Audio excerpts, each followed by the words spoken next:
ನಮಃ. ಬಸವಂ ಭಕ್ತಿಗೆ ಮೂಲಂ ಬಸವಂ ಕಾಲಂಗೆ ಕಾಲಂ ಅನುಪಮಶೀಲಂ ಬಸವಂ ಜಂಗಮಲೋಲಂ ಬಸವ ರಕ್ಷಿಪುದನ್ನ ಸಂಗನ ಬಸವ. ನರ ಜನ್ಮವ ತೊಡೆದು ಹರ ಜನ್ಮವ ಮಾಡಿದ ಗುರುವೇ, ಭವಬಂಧನ ಬಿಡಿಸಿ ಪರಮ ಸುಖವ ತೋರಿದ ಗುರುವೇ, ಭವಿ ಎಂಬುದ ತೊಡೆದು ಭಕ್ತೆಯಂತೆನಿಸಿದ ಗುರುವೇ, ಚನ್ನಮಲ್ಲಿಕಾರ್ಜುನಯ್ಯನ ತಂದೆನ್ನ ಕೈವಶಕ್ಕೆ ಕೊಟ್ಟ ಗುರುವೇ, ಶರಣೋ ಶರಣಾರ್ಥಿ ಶರಣೋ ಶರಣಾರ್ಥಿ.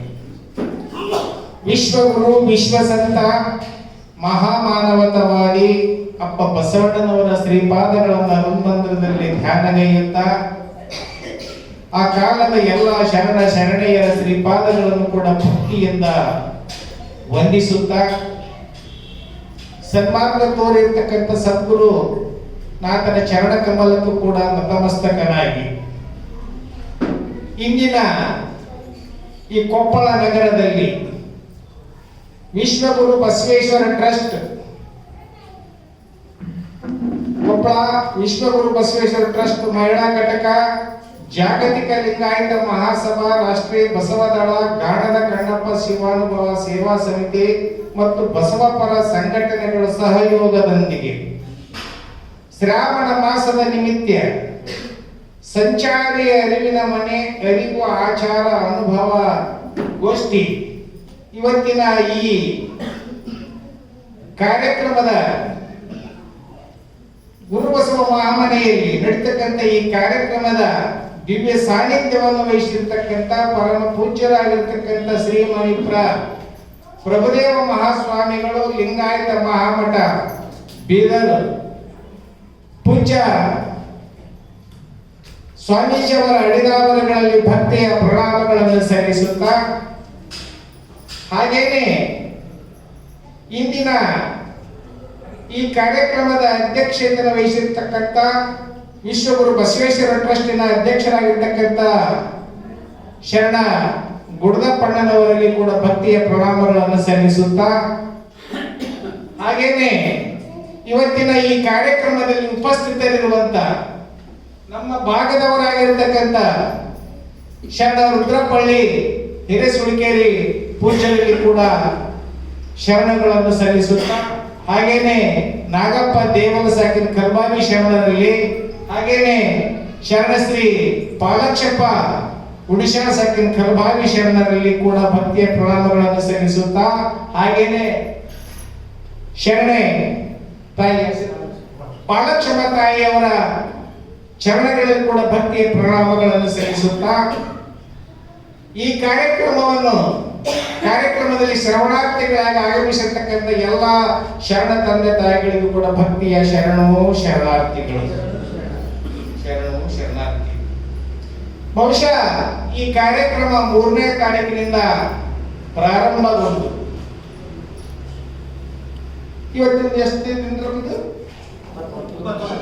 21ನೇ ದಿವಸದ ಈ ರವಿವಾರದ ಕಾರ್ಯಕ್ರಮ ಇದು ಸಂಚಾರಿಯಾಗಿ ಮಾರ್ಪಟ್ಟು ಈ ಶ್ರಾವಣ ಮಾಸದಲ್ಲಿ ಅನೇಕ ನಗರಗಳಲ್ಲಿ, ಪಟ್ಟಣಗಳಲ್ಲಿ ಈ ಕಾರ್ಯಕ್ರಮ ನಡೀತಾ ಬಂದಿದ್ದು ನಮ್ಮ ವಿಶ್ವಗುರು ಬಸವೇಶ್ವರ ಟ್ರಸ್ಟಿನವರು, ಬಸವಪರ ಸಂಘಟನೆಗಳು ಪ್ರತಿ ವರ್ಷವೂ ಕೂಡ ಮನೆಯಲ್ಲಿ ಮಹಾಮನೆ ಕಾರ್ಯಕ್ರಮವನ್ನ ನಡೆಸಿಕೊಂಡು ಬಂದಿರತಕ್ಕಂಥದ್ದು ಜಗಜ್ಜಾಹೀರಾಗಿರ್ತಕ್ಕಂಥ ಒಂದು ವಿಚಾರ. ಇಂಥ ಒಂದು ಸುಸಂದರ್ಭದಲ್ಲಿ ಇವತ್ತಿನ ಈ ರವಿವಾರ ಕಾರ್ಯಕ್ರಮ ವಿಶೇಷ ಕಾರ್ಯಕ್ರಮ ಅಂತ ಆಯೋಜನೆ ಮಾಡಿಕೊಂಡು ಈ ಕಾರ್ಯಕ್ರಮದಲ್ಲಿ ದಿವ್ಯ ಸಾನ್ನಿಧ್ಯವನ್ನ ಪ್ರಭುದೇವ ಮಹಾಸ್ವಾಮೀಜಿಯವರನ್ನು ಕೂಡ ಕರೆಯಿಸಿ ಅವರಿಂದ ಇಷ್ಟು ಅನುಭಾವದ ನುಡಿಗಳನ್ನ ನಮ್ಮೆಲ್ಲರಿಗೂ ಕೂಡ ಉಣಬಡಿಸುವಂತದ್ದು ಕೂಡ ಅಷ್ಟೇ ಒಂದು ಶ್ರೇಷ್ಠತೆಯನ್ನ ಪಡ್ಕೊಳ್ಳುವಂತ ವಿಚಾರ. ಇಂಥ ಸಂದರ್ಭದಲ್ಲಿ ನಮ್ಮನ್ನು ಕೂಡ ಇವತ್ತಿನ ಮುಖ್ಯ ಅನುಭಾವಿಗಳಾಗಿ ಒಂದು ಚಿಂತನ ವಿಷಯವನ್ನು ಕೂಡ ಈಗಾಗಲೇ ತಿಳಿಸಿದ ಹಾಗೆ, ವಚನಗಳಲ್ಲಿ ನಿಜ ಲಿಂಗೈಕ್ಯ, ನಿಜ ಕೈವಲ್ಯ ಅನ್ನುವಂತ ವಿಚಾರವನ್ನ ಅದರ ಮೇಲೇನೆ ತಾವಿಷ್ಟು ಅನುಭವ ಮಾಡಬೇಕಂತ ತಿಳ್ಕೊಂಡು ಒಂದು ವಿಷಯವನ್ನ ಕೊಟ್ಟಿದ್ದಾರೆ. ಬಹುಶಃ ಅವರೆಲ್ಲರಿಗೆ ತಿಳ್ಕೊಂಡ ಹಾಗೆ ನಾವೇನು ಯಾವ ಮಠಗಳಲ್ಲಿ ಗುರುಗಳಲ್ಲಿ ಅಭ್ಯಾಸ ಮಾಡಿದವರು ಅಲ್ಲ. ಮೊದಲಿಗೆ ನಾನು ಸ್ಪಷ್ಟಪಡಿಸ್ಬೇಕಾಗಿತ್ತು. ಯಾಕಂದ್ರೆ ಕೇಳಿದ್ರೆ ಒಂದು ವಿಷಯ ಮಂಡನೆ ಮಾಡಬೇಕಾಗಿತ್ತು ಅಂತ ಕೇಳಿದ್ರ ಅದಕ್ಕೆ ಸಮಗ್ರ ಅಧ್ಯಯನ ಬೇಕಾಗತ್ತೆ. ಅಲ್ಲಿ ಗುರುಮುಖದಿಂದ ಶ್ರವಣಗಳನ್ನು ಮಾಡಬೇಕಾಗಿರ್ತದೆ. ಹಾಗಾಗಿ ಇಷ್ಟು ವಿಷಯ ಮಂಡನೆ ಅನ್ನುವಂಥದ್ದೇನೈತಲ್ಲ ಬಹಳ ಗಂಭೀರವಾಗಿರ್ತಕ್ಕಂಥ ವಿಚಾರ. ಆದಾಗ್ಯೂ ಕೂಡ ನಾವೆಲ್ಲ ಮೊದಲಿಗೆ ಈ ಬಸವ ಸಂಘಟನೆಯಲ್ಲಿ ಹುಟ್ಟಿ ಬಂದಂತವರಲ್ಲ. ನಾವೆಲ್ಲ ಇಷ್ಟು ಅಧ್ಯಾತ್ಮ ವಿಚಾರದಲ್ಲಿ ಅದ್ವೈತ ಸಂಪ್ರದಾಯದಲ್ಲಿ ಗುರುತಿಸಿಕೊಂಡು ಇತ್ತೀಚೆಗೆ ಸುಮಾರು ಒಂದು 7-8-10 ವರ್ಷದಿಂದ ಬಸವ ತತ್ವಕ್ಕೆ ಕನ್ವರ್ಟ್ ಆಗಿರ್ತಕ್ಕಂಥವರು. ಹಾಗಾಗಿ ಇಲ್ಲಿ ಇವತ್ತಿನ ಚಿಂತನೆ ವಿಷಯ ವಚನಗಳಲ್ಲಿ ನಿಜ ಲಿಂಗೈಕ್ಯ ಮತ್ತೆ ನಿಜ ಕೈವಲ್ಯ ಅನ್ನುವಂತ ವಿಚಾರದ ಮೇಲೆ ನಾವು ಮಾತಾಡಬೇಕಾಗಿದೆ. ಇಲ್ಲಿ ಲಿಂಗೈಕ್ಯ ಅನ್ನುವಂತ ಶಬ್ದ, ಕೈವಲ್ಯ ಅನ್ನುವಂತ ಶಬ್ದ ಇವು ಬೇರೆ ಬೇರೆ ತೋರಿಸಿದ್ರು ಕೂಡ ಅದರ ಸಾರ ಒಂದೇ. ಕೈವಲ್ಯ ಅಂತ ಕೇಳಿದ್ರ ಮೋಕ್ಷ, ಮತ್ತೆ ಇನ್ನ ಲಿಂಗೈಕ್ಯ ಅನ್ನುವಂಥದ್ದು ಕೂಡ ಅದು ಮೋಕ್ಷದ ಸಮಾನಾರ್ಥಕ ಪದ. ಆದ್ರೆ ಶರಣರ ವಚನಗಳಲ್ಲಿ ಬರ್ತಕ್ಕಂಥದ್ದು ಏನು ಅಂತ ಕೇಳಿದ್ರ ಐಕ್ಯ ಅನ್ನುವಂಥ ಪದ ಬರ್ತಾ ಇದೆ. ವೇದಾಂತದಲ್ಲಿ ಬರ್ತಕ್ಕಂಥ ವಿಚಾರ ಅದು ಮೋಕ್ಷ ಅನ್ನುವಂಥದ್ದು ಬರ್ತಾ ಇದೆ. ಹೀಗಾಗಿ ಪ್ರತಿಯೊಬ್ಬರು ಕೂಡ ನನಗಿಷ್ಟು ಮೊದಲ ವೇದಾಂತ ವಿಚಾರಕ್ಕೆ ಬರ್ತೇನೆ. ಇಲ್ಲಿ ಕೈವಲ್ಯ ಅಂತ ಕೇಳಿದ್ರೆ ಮೋಕ್ಷ ಪ್ರತಿಯೊಬ್ಬ ಮನುಷ್ಯನ ಆದ್ಯ ಕರ್ತವ್ಯ. ಮನುಷ್ಯ ಜನ್ಮಕ್ಕೆ ಬಂದ ಮೇಲೆ ಪ್ರತಿಯೊಬ್ಬರು ಕೂಡ ಮುಕ್ತಾತ್ಮರಾಗಬೇಕು ಅನ್ನುವಂತ ಪ್ರಮಾಣವನ್ನು ನಾವೆಲ್ಲರೂ ಕೂಡ ಮಾಡಿಕೊಂಡು ಬಂದಂತವರು. ಹೀಗಾಗಿ ಶ್ರೀಮದ್ ನಿಜಗುಣ ಶಿವಯೋಗಿಗಳು ಹೇಳಿದ ಹಾಗೆ ಇಲ್ಲಿ ಮುಕ್ತಿಯನ್ನು ಪಡೆಯಬೇಕಾಗಿತ್ತು ಅಂತ ಕೇಳಿದ್ರೆ ಅವರು ಸೂತ್ರ ಪದದಲ್ಲಿ ಒಂದು ಪದವನ್ನು ಹೇಳ್ತಾರೆ. ಶ್ರೀ ಗುರು ವಚನ ಉಪದೇಶವನ್ನು ಆಲಿಸಿದಾಗಲಹುದು ನರರಿಗೆ ಮುಕ್ತಿ. ಒಂದು ಸೂತ್ರ ಪದ ಇದು, ಸೂತ್ರದ ಪಲ್ಲವಿ ಇದು. ಮುಕ್ತಿ ಯಾರ್ಬೇಕಂತ ಕೇಳಿದ್ರ ಗುರುವಚನವನ್ನ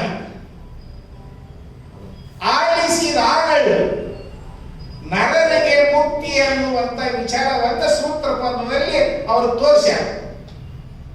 ಬಹುಶಃ ಇದರ ಅರ್ಥ ನಾವೆಲ್ಲ ಇಷ್ಟು ತಿಳ್ಕೊಳ್ಬೇಕಾಗಿತ್ತು ಅಂತ ಕೇಳಿದ್ರ ಈಗ ಇದಕ್ಕೆ ಸಣ್ಣದ ಒಂದು ಉದಾಹರಣೆ ಮುಖಾಂತರ ತಿಳಿಸ್ಬೇಕಾಗಿತ್ತು ನಾವೆಲ್ಲ. ಯಾವ ರೀತಿ ಅಂತ ಕೇಳಿದ್ರ ಒಬ್ಬ ಮನುಷ್ಯ ಪ್ರಯಾಣಿಕ ಈ ಊರಿಂದ ಇನ್ನೊಂದು ಊರಿಗೆ ಹೋಗ್ಬೇಕಾಗಿರ್ತದೆ. ಇನ್ನೊಂದು ಊರಿಗೆ ಹೋಗ್ಬೇಕಾದಂತ ಸಂದರ್ಭದಲ್ಲಿ ಅಲ್ಲಿ ಯಾವುದೇ ದಾರಿ ಇರುತ್ತಿರಲಿಲ್ಲ. ಅದು ದಟ್ಟ ಕಾಡು ಅರಣ್ಯ. ಆ ಅರಣ್ಯದಲ್ಲಿ ಆ ಊರಿಂದ ನಾನು ಹೋಗ್ಬೇಕನ್ನುವಂತದ್ದು ಗುರಿ ಇಟ್ಕೊಂಡೇನು ಹೊಂಟಾನಲ್ಲ, ದಾರಿ ಗೊತ್ತಿಲ್ಲದಕ್ಕೆ ಏನ್ ಮಾಡ್ಯಾನಂತ ಕೇಳಿದ್ರ ಕಾಡಿನಲ್ಲಿ ಪ್ರವೇಶ ಮಾಡ್ತಾ ಮಾಡ್ತಾ ಮಾಡ್ತಾ ಅವನು ಹೊಂಟಾನ. ಆ ಕಾಡಿನಲ್ಲಿ ಅವನಿಗೆ ಏನ್ ಕಾಣ್ತದಂತ ಕೇಳಿದ್ರ ಪ್ರಾರಂಭದಲ್ಲಿ ಗಿಡದಿಂದ ಗಿಡಕ್ಕೆ ಹಾರಾಡುವಂತ ಮಂಗಗಳ ಕಿರುಚಾಟವನ್ನ ಅವನು ಕಾಣ್ತಾನ. ಬಹುಶಃ ಮಂಗ ಅಂತ ಕೇಳಿದ್ರೆ ಎಲ್ಲರಿಗೂ ಕೂಡ ಭಯ. ಅವನು ಹೋಗ್ತಿರ್ತಾನ, ಈ ಗಿಡದಿಂದ ಆ ಗಿಡಕ್ಕಾಗ್ತದ, ಈ ಗಿಡದಿಂದ ಈ ಕಡೆ ಗಿಡಕ್ಕಾಗ್ತ, ಮೈ ಜುಮುಕ್ತದ, ಅಂಗರಕ್ತ ಮುಂದೆ ಹೋಗ್ತಾನೆ. ಮುಂದೆ ಹೋದಂತ ಸಂದರ್ಭದಲ್ಲಿ ಅಲ್ಲಿ ನರಿಗಳ ಕೂಗಾಟವನ್ನು ಕೂಡ ಕೇಳ್ತಾ ಇದ್ದಾನೆ. ಮತ್ತಿಷ್ಟು ಭಯಭೀತನಾಗ್ತಾ ಇದ್ದಾನೆ. ಮತ್ತಿಷ್ಟು ಮುಂದೆ ಹೋಗ್ತಾನೆ, ಅಲ್ಲಿ ಹುಲಿಗಳ ಗುಡುಗಾಟ ಹೊರಕೊಂದು ಹೆಂಗಲ್ಲ ಶಬ್ದ ಮಾಡಿದಿರ್ತಾವಲ್ಲ, ನಾವೆಲ್ಲ ಕೇಳಿ ಸರ್ಕಸ್ನಾಗ ಅಲ್ಲೆಲ್ಲ ನೋಡಿ ಆ ಧ್ವನಿನ. ಹಂಗ ಮುಂದೆ ಹೋಗ್ತಾ ಹೋಗ್ತಾ ಹೋಗ್ತಾ ಏನ್ ಮಾಡ್ತಾ ಆಗ್ಬೇಕಂತ ಕೇಳಿದ್ರ ಇಡೀ ಅರಣ್ಯವನ್ನೇ ಸುಟ್ಟುಕೊಂಡು ಬರ್ತಕ್ಕಂಥ ದಾವಾಗ್ನಿ ಅದನ್ನು ಕೂಡ ಕಾಣ್ತದ.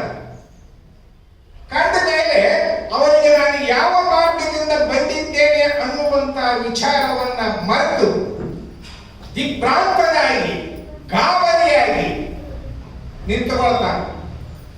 ಆಗ ಅಷ್ಟೊತ್ತಿಗೆ ಆ ಕಾಡಿನಲ್ಲಿ ವಾಸ ಮಾಡಿಕೊಂಡಿರ್ತಕ್ಕಂಥ ಒಬ್ಬ, ಆ ಕಾಡಿನ ದಾರಿಯನ್ನು ಪರಿಚಯ ಮಾಡಿಕೊಂಡಿರ್ತಕ್ಕಂಥ ಒಬ್ಬ ಮನುಷ್ಯ ಬಂದು, ಯಜಮಾನ, ನೀನು ಈ ರೀತಿಯಾಗಿ ಹೋದ್ರೆ ನಿನ್ನ ಸ್ಥಾನವನ್ನು ನೀನು ಮುಟ್ಟದಿಲ್ಲ, ನಾನೊಂದು ಸಲಹೆ ಕೊಡ್ತೀನಿ, ಈ ಮಾರ್ಗದಿಂದ ನೀನು ಓದಿ ಅಂತ ಕೇಳಿದ್ರ ನೀನು ನಿನ್ನ ಗುರಿಯನ್ನೇ ಮುಡುತ್ತೀವಿ, ಇಲ್ಲ ನೀನು ಬಂದು ದಾರಿ ವಾಪಸ್ ಏನು ಒಂಟಿಯಲ್ಲ, ಅಲ್ಲೆಲ್ಲ ನಿನ್ನ ಸ್ಥಾನವನ್ನು ನೀನು ಸೇರ್ಕೊಳ್ತೀವಿ, ಮತ್ತೆ ಇದನ್ನು ಬಿಟ್ಟು ನೀನು ಬೇರೆ ಹೋಗಿ ಅಂದ್ರೆ ನೀನು ಸೂಟಗಾದ ಸತ್ತು ಹೋಗ್ತೀವಿ ಅನ್ನುವಂತ ವಿಚಾರವನ್ನು ಕೇಳಿಕೊಂಡಾಗ ಅಲ್ಲಿ ದಾರಿಯನ್ನು ತೋರಿಸುವಂತವರಾಗ್ತಾ ಇದ್ದಾರೆ. ಹಾಗಾಗಿ ಶ್ರೀಮನ್ ನಿಜಗುಣ ಶಿವಯೋಗಿಗಳು ಅಲ್ಲಿ ದಾರಿಕಾರರಾಗಿ ಪ್ರತಿಯೊಬ್ಬ ಜೀವಿಗೆ ಒಂದು ದಾರಿಯನ್ನು ತೋರಿಸುವಂತವರಾಗ್ತಾ ಇದ್ದಾರೆ. ಅದೇ ಕೈವಲ್ಯ ಪದ್ಧತಿ ಅನ್ನುವಂತ ಒಂದು ಗ್ರಂಥವನ್ನು ರಚನೆ ಮಾಡಿ ಅದರ ಮುಖಾಂತರ ಅಲ್ಲಿ 5 ಸ್ಥಳಕಟ್ಟನ್ನು ಮಾಡಿ, ಹೆಂಗ ಒಂದು ಊರಿಗೆ ಹೋಗಬೇಕಾಗಿತ್ತು ನಡೆದು ಹೋಗ್ಬೇಕಾಗಿರ್ತದ, ಏಕೆ ನಡೆಯಕ್ಕಾಗತ್ತಾನೆ? ನಡೆಯಕ್ಕಾಗೋದಿಲ್ಲ. ಅಲ್ಲೆಲ್ಲಿ ವಿಶ್ರಾಂತಿ ಪಡ್ಕೊಂಡು ಇಷ್ಟು ಊಟೋಪಚಾರ ಮಾಡಿಕೊಂಡು ಮುಂದೆ ಹೆಂಗ ಸಾಗ್ತಾ ಇದ್ದಾನೋ ಅದರಂತೆ ಅಲ್ಲಿ ಕೂಡ ಅಲ್ಲಿಷ್ಟು ಸ್ಥಳಕಟ್ಟನ್ನು ಕೂಡ ರಚನೆ ಮಾಡುವಂತವರಾಗಿದ್ದಾರೆ. ಶಿವಕಾರುಣ್ಯ ಸ್ಥಳ, ಜೀವ ಸಂಬೋಧನಾ ಸ್ಥಳ, ನೀತಿ ಕ್ರಿಯಾಚಾರ ಸ್ಥಳ, ಯೋಗ ಪ್ರತಿಪಾದನಾ ಸ್ಥಳ, ಜ್ಞಾನ ಪ್ರತಿಪಾದನಾ ಸ್ಥಳ ಅನ್ನುವಂತ 5 ಸ್ಥಳಕಟ್ಟನ್ನು ಮಾಡಿ ಎಲ್ಲಾ ಮೋಕ್ಷಗಳಿಗೆ ಅವರು ಮುಕ್ತಿಯನ್ನ ಪಡೀಲಿಕ್ಕೆ ಈ ಮಾರ್ಗದಿಂದ ಹೆಂಗ ಒಂದು ಮಾಳಿಗೆ ಹತ್ತಬೇಕಾಗಿತ್ತಂದ್ರ ಆ ಪಾಠಣಿಗೆ ಉಪಾಧಿಯಲ್ಲಿ ಆ ಪಾಠಣಿಗೆ ಮುಖಾಂತರ ನಾವು ಹೆಂಗ ಒಂದು ಮಾಳಿಗೆಯನ್ನ ಏರುವಂತವರಾಗದೇ ಇದ್ದೇವೆಯೋ ಅದರಂತೆ ಇಲ್ಲಿ ಮುಕ್ತಿ ಅನ್ನುವಂತ ಪುರವನ್ನ ನಾನು ಪಡಿಬೇಕಾಗಿತ್ತು ಅಂತ ಕೇಳಿದ್ರ ಇದರ ಸಹಾಯದಿಂದ ನೀನು ಹೋಗಬಹುದಲ್ಲ ಅನ್ನುವಂತ ವಿಚಾರವನ್ನ ತೋರಿಸಿಕೊಂಡು ಬರ್ತಾರ. ಬಹುಶಃ ಒಂದೊಂದು ಸ್ಥಳಕಟ್ಟಿನ ಅರ್ಥ ಹೇಳಿದಂತ ಒಂದೊಂದು ಸಮಯಕ್ಕ ಅದು ಬಹಳ ಇಷ್ಟು ಅಡಚಣೆ ಆಗಬಹುದು ಅನ್ನುವಂತ ವಿಚಾರ ಇರಲಿ. ಅಮಾಟ ಇದು ವೇದಾಂತದ ಒಂದು ಪ್ರಕ್ರಿಯೆ, ಇದು ಮುಕ್ತಿಯನ್ನು ಪಡಿತಕ್ಕಂಥ ಒಂದು ಸಾಧನ ಮಾರ್ಗ. ಇನ್ನು ವಚನಗಳಲ್ಲಿ ಕೈವಲ್ಯ ಅನ್ನುವಂಥದ್ದೇನೈತೆ ನೋಡು, ಇಲ್ಲಿ ಕೂಡ ನಮ್ಮ ಶರಣರು, ಯಾಕಂತ ಕೇಳಿದ್ರ ಈಗ ಇದಿಷ್ಟು ನಾವು ಸಾಮಾನ್ಯವಾಗಿ ಮಾತಾಡಬೇಕಾಗೈತೆ, ಬರೇ ಒಂದ ಮಾತಾಡಂತಾಗಿಲ್ಲ. ಇಲ್ಲಿ ಅಷ್ಟೇ ಪ್ರಧಾನವಾಗಿ ಅದಕ್ಕೆ ಸುಂದರವಾಗಿರ್ತಕ್ಕಂಥ ಒಂದು ವಚನವನ್ನು ಕೂಡ ನಮಗೆ ಆಯ್ಕೆ ಮಾಡಿ ಕೊಟ್ಟಿದ್ದಾರೆ ನಮ್ಮ ಡಾಕ್ಟರ್ ಅಪ್ಪವರು. ಮಡಿವಾಳ ಮಾಚಿದ್ದಂಗೆ ಒಂದು ವಚನವನ್ನು ಕೂಡ ಆಗಲೇ ನಮಗೆ ವಾಟ್ಸಪ್ ಮುಖಾಂತರ, ಯಾಕೆಂತ ಕೇಳಿದ್ರೆ ಬಹಳ ಬುದ್ಧಿಜೀವಿಗಳವರು. ಇಲ್ಲಿ ಉದ್ದೇಶ ಏನಂತ ಕೇಳಿದ್ರ ವೇದಾಂತ ಕಡಿಮೆ ಅಂತ ಅಲ್ಲ, ಇದು ವಚನ ಸಾಹಿತ್ಯ ಹೆಚ್ಚಂತ ಅಲ್ಲ, ಇಲ್ಲಿ ನಮಗೆ ಬೇಕಾಗಿರತಕ್ಕಂಥದ್ದು ಏನಂತ ಕೇಳಿದ್ರ ಸಮನ್ವಯವಾಗಿ ಪ್ರತಿಯೊಬ್ಬರು ಕೂಡ ಅನುಸರಿಸಿಕೊಂಡು ನಾವೇನು ಪಡಿಬೇಕಾಗಿತ್ತಲ್ಲ ಅದನ್ನು ಪಡೆಯೋದ್ರ ಕಡೆಗೆ ಗಮನ ಇರಬೇಕು ಅನ್ನುವಂತ ವಿಚಾರವನ್ನ ಇಲ್ಲಿ ಅನುಸರಿಸಿಕೊಂಡು ಇಂಥ ಸುಂದರವಾಗಿರ್ತಕ್ಕಂಥ ವಚನವನ್ನು ಕೂಡ ಇಲ್ಲಿ ನಮಗ ಗಡಿ ಮಾಡಿದ್ದಾರೆ. ಹಾಗಾಗಿ ಇಲ್ಲಿ ಇಲ್ಲಿ ವಚನಗಳಲ್ಲಿ ಲಿಂಗೈಕ್ಯ, ನಿಜ ಲಿಂಗೈಕ್ಯ, ಇದು ಸ್ವಲ್ಪ ನಿಜ ಅನ್ನುವಂಥದ್ದು ಏನೈತಲ್ಲ ಇಲ್ಲೇ ಮಜೆ ಇರೋದು. ಬಹುಶಃ ನಾವೆಲ್ಲರಿಗೂ ಈ ಶರೀರದಿಂದ ಬಿಡುಗಡೆ ಹೊಂದಿರತಕ್ಕಂಥವ್ರು, ಈ ಆತ್ಮ ಜೀವಾತ್ಮ ಈ ಶರೀರದಿಂದ ಬಿಡುಗಡೆ ಆಗಿರ್ತಕ್ಕಂಥವ್ರು ಅಂತ ಕೇಳಿದ್ರೆ ಎಲ್ಲರಿಗೂ ಕೂಡ ನಾವು ಲಿಂಗೈಕ್ಯರೇ ಅಂತೀವಿ. ಇದು ಸಾಮಾನ್ಯ ಲಿಂಗೈಕ್ಯ, ಇದು ನಿಜ ಲಿಂಗೈಕ್ಯ ಅಲ್ಲ, ಸಾಮಾನ್ಯ ಲಿಂಗೈಕ್ಯರು. ಮತ್ತೆ ಇದರ ವೇದಾಂತದಲ್ಲಿ ಮುಕ್ತರು, ಮುಕ್ತರ ಬೇರೆ, ಜೀವನ್ ಮುಕ್ತರ ಬೇರೆ. ಇಲ್ಲಿ ನಿಜ ಲಿಂಗೈಕ್ಯ ಅನ್ನುವಂಥದ್ದು ಜೀವನ್ ಮುಕ್ತರ ಅನ್ನುವಂಥದ್ದು ಏನೈತಲ್ಲ, ಸತ್ತ ಮೇಲೆ ಎಲ್ಲರಿಗೂ ಮುಕ್ತಿನ ಅದು ಪ್ರಶ್ನೆ ಬೇಡ ನಮಗ. ಇಲ್ಲಿ ನಿಜ ಲಿಂಗೈಕ್ಯ ಅನ್ನುವಂಥದ್ದು, ನಿಜ ಕೈವಲ್ಯ ಅನ್ನುವಂಥದ್ದು ಪಡಿಬೇಕಾಗೈತಲ್ಲ ಅದು ಹಂಗ ಬರೋದಲ್ಲ. ಅದಕ್ಕೆ ಏನ್ ಬೇಕಾಗಿತ್ತು ಅಂತಂದ್ರ ಇಷ್ಟು ನಮ್ದು ಶ್ರಮ ಬೇಕಾಗೈತೆ, ಸಾಧನ ಬೇಕಾಗೈತಿ. ಆ ಸಾಧನವನ್ನು ಇವತ್ತು ನಾವು ಗಳಿಸ್ಕೋಬೇಕಾಗೈತಿ. ಹಾಗಾಗಿ ಇಲ್ಲಿ ಒಂದು ವಿಚಾರವನ್ನ ಬಹಳ ಮಾಚಿದ್ದಂತೆಯವರು ಬಹಳ ಸೊಗಸಾಗಿ ಹೇಳ್ತಾರೆ. ಏನ್ ಹೇಳ್ತಾರೆ ಅಂತ ಕೇಳಿದ್ರ, ನಾವು ಲಿಂಗೈಕ್ಯ ಲಿಂಗಾನುಭಾವಿಗಳು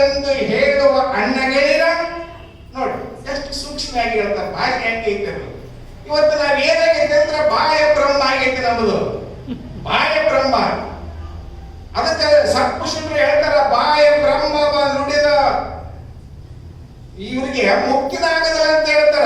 ಒಬ್ಬ ಅನುಭವಕಾರ ಹೇಳ್ತಾನ ಬಾಯ ಬ್ರಹ್ಮವ ನುಡಿದ ಮಾತ್ರ ನೀ ಮಾಯ ಅಳಿದುದೆ, ನಿಜ ಸುಖವು ತನಗಾಯಿತೆ, ಕತ್ತಲೆಯ ಮನೆಯೊಳು ದೀಪ ವಾರ್ತೆಯ ಬಾಯಲಾಡಲು ಬಹಳ ಕತ್ತಲೆ ಹೋಯಿತೆ, ಅದರಂತೆ ಅನುಭವದ ಆಯತಕ್ಕೆ ತನ್ನೊಳು ಜನಿಸಿದರೆ ಬಾಯೆಂದು ವ್ಯರ್ಥ ಅನ್ನುವಂತ ಮಾತನ್ನ ಮಾಲಿಂಗರಂಗರು ಹೇಳಿಕೊಂಡು ಬರ್ತಾರೆ.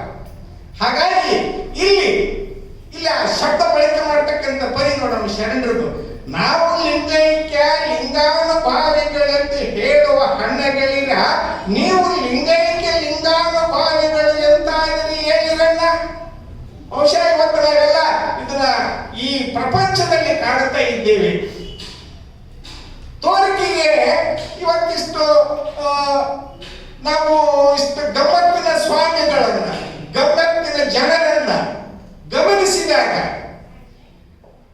ಜನರಿಗೆ ಮಗ್ಗು ಬೂದಿಯನ್ನು ಎರಚಿ ಜನರಿಗೆ ದಾರಿ ತಪ್ಪಿಸುವಂತ ಇಷ್ಟು ಸ್ವಾಮೀಜಿಯವರನ್ನು ನೋಡ್ತೀವಲ್ಲ, ಬಹುಶಃ ಇವತ್ತಿನ ಕಾಲಕ್ಕಲ್ಲ ಅವತ್ತಿನ ಕಾಲಕ್ಕೆ ಇದ್ರು ಅನ್ನುವಂತ ಮಾತನ್ನು ನಾವೆಲ್ಲರೂ ಅರ್ಥೈಸಿಕೊಳ್ಬೇಕಾಗಿದೆ ಬಂಧುಗಳೇ. ಹಾಗಾಗಿ ಅಲ್ಲಿ ಹೇಳ್ತಾರೆ ಅವರು, ನೀವು ಎಂತಾದಿರಿ ಹೇಳಿರಣ್ಣ, ಅರಿಯದಿದ್ದರೆ ಗುರು ಕೃಪೆಯಿಂದ ಹೇಳಿಯನ್ನು ಕೇಳಿರಣ್ಣ. ಬಹುಶಃ ಇದ್ರ ಬಗ್ಗೆ ಗೊತ್ತಿಲ್ಲ ಅಂತ ಕೇಳಿದ್ರ ಅಲ್ಲಿ ನಾನು ಹೇಳ್ತೇನೆ ಅನ್ನುವಂತ ಪದವನ್ನು ಪ್ರಯೋಗ ಮಾಡೋದಿಲ್ಲ ಅವರು. ಗುರು ಕೃಪೆಯಿಂದ ಹೇಳಿಯನ್ನು ಕೇಳಿರಣ್ಣ ಅಂತಾರೆ. ನೋಡ್ರಿ, ಇವಾಗ ನಾವೇನಾದ್ರೂ ಐತಲ್ಲ ಮಾತಾಡೋದಕ್ಕೆ ಬಂದ್ರೆ ನಾನೇ ಹೇಳಿದೆ, ನಾನು ಹೇಳಿದಲ್ಲೇ ಅದು ಸರಿ ಹೋಯ್ತು. ಎಷ್ಟು ನೋಡಿ ಕಿಂಕರತ್ವ ಅನ್ನುವಂಥದ್ದು ಕೂಡ ಶರಣರಲ್ಲಿ ಅದು ಗುರು ಕೃಪೆ ಇಂದ ನಾನು ಹೇಳಾಕ್ತೀನಿ, ನೀವು ಕೇಳ್ರಿ ಅನ್ನುವಂತ ವಿಚಾರವನ್ನ ಇಲ್ಲಿ ಬಹಳ ಸೂಕ್ಷ್ಮವಾಗಿ ಅವಲೋಕಿಸಿದಾಗ ಶರಣರಲ್ಲಿ ಎಷ್ಟು ವಿನಮ್ರ ಇತ್ತು ಅನ್ನುವಂತ ಮಾತನ್ನು ನಾವು ತಿಳ್ಕೊಳ್ಬೇಕಾಗಿದೆ ಬಂಧುಗಳೇ.